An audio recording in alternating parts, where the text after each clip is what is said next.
What's going on, guys? JSGC here, and we are here for another Manchester City video. Today we're going to be doing our review and analysis of Manchester City's Champions League first leg, last 16 clash with Borussia Monchengladbach, which has finished Monchengladbach 0, Manchester City 2 at the Puskas Arena in Budapest. But before I crack on with this video, make sure, like always, if you are enjoying the content, you want to help to support my channel, then do subscribe, press that red button, press the bell, and put your push notifications on.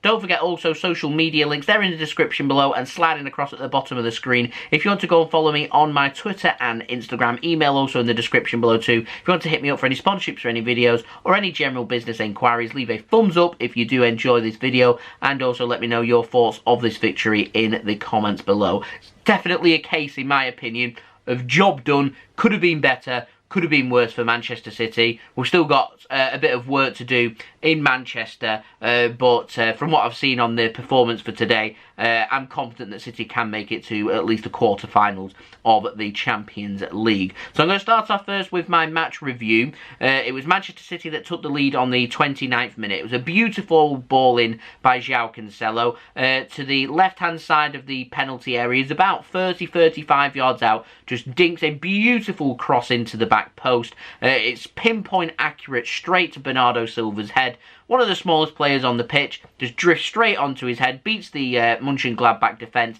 and he just nods it into the back of the net, past goalkeeper Sommer, to make it 1-0 to Manchester City, to hand us not only an advantage of taking the lead, but also a valuable away goal as well. Now, when the first half ended, I was a little bit frustrated. I was frustrated that City had 4 shots, 2 on target, and 1 goal. I was frustrated because Monchengladbach were giving the ball away in their final third a lot, and Manchester City weren't creating too much. With the attacking players that we had on the pitch, I was expecting us to do a little bit better than what we was with the quality that we had, and it just wasn't happening. I did predict that Mahrez would have started in this game, and I thought Mahrez would have had a better game and success than what the City players were that were starting. I did put in my preview that I would have gone with Sterling up top, Jesus on the bench, and gone with Mahrez out wide. I think that might have suited City's style a little bit better. Whatever it was clicking-ish, but it wasn't clicking as well. And Pep looked a frustrated figure.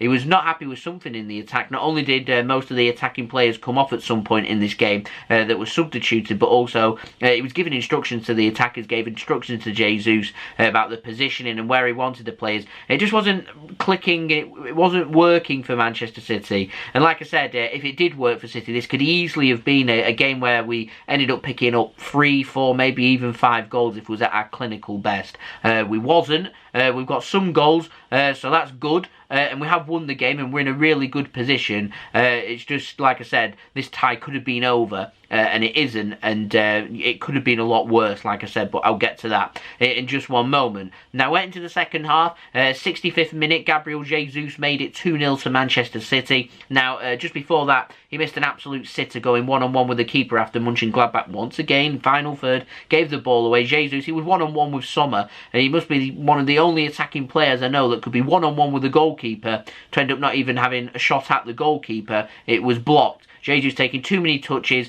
His whole posture when he was taking the ball forward to go one-on-one with the keeper was all wrong. He was looking in the wrong direction. If he wasn't looking at his feet, trying to see where the ball was and what he was doing, he was then looking for a pass. He was looking for another player to give the ball to. He's playing centre forward for Manchester City. He should be looking to try and capitalise and score a goal. And he needs to be more decisive, and he needs to be more clinical. And Raheem Sterling has that about him as well. So I think there are 2 definite areas that City could look to improve on, not only with their finishing, but also their decisiveness when being put into a position. And I think that's exactly why Manchester City in the summer are looking to spend big on a world-class striker, a striker that would pick up that ball in that position and have nothing on his mind other than not only he's going to have a shot on goal, but he's going to score from that position. But I was delighted that Jesus on the 65th minute managed to get his goal. Once more, Cancelo, this time about 25 yards out, dinks the ball to the back post, finds Bernardo Silva's head perfectly again. This time Bernardo Silva heads it back across goal. There's Jesus, reads the play really well, goes in, studs up, hits his studs and goes into the back of the net. A good finish and a good bit of movement there from Gabriel Jesus, which I'm sure will have done him the world of good, and I was delighted for him to give Manchester City a second away goal and a 2-0 victory for us. Now, It's 2-0, sounds brilliant. The performance, in my opinion, was a bit of a meh performance from Manchester City. This game, it's gone good, but it could have gone a lot worse. We've got a couple of goals, so that's obviously good. But Monchengladbach had their best opportunity right at the end. 93rd minute, 3rd minute of injury time. Rodri gives the ball away to Wolf, who came on as a substitute for Hoffman.